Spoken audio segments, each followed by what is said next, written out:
Friends എല്ലാവർക്കും ക്ലാസ്സിൻ്റെ പുതിയ വീഡിയോയിലോട്ട് സ്വാഗതം. അപ്പോൾ ഞാൻ എൻ്റെ സേക്രഡ് ആർട്സ് സ്കൂളിൽ വന്നിരിക്കുകയാണ്. അപ്പോൾ എനിക്ക് കുറച്ച് പനിയുണ്ട്, ചെറുതായിട്ട് പനിയുണ്ട്. ഞാനിപ്പോൾ ഡോക്ടറെ കണ്ടിട്ടാണ് വന്നത്. അപ്പോൾ ഇവിടെ ഇൻഡിപെൻഡൻസ് ഡേ ആയ കാരണം നമ്മുടെ കൊടി ഉയർത്താനായിട്ട് കുറച്ച് പരിപാടികളുണ്ട്, അതിനായിട്ട് വന്നിരിക്കുകയാണ്.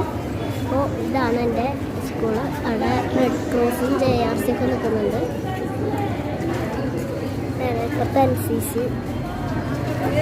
ഗൈഡ്സ് ഒക്കെ നിൽക്കുന്നുണ്ട്. അപ്പോൾ എല്ലാവർക്കും ഇനി പരിപാടി കഴിഞ്ഞിട്ട് കാണാം.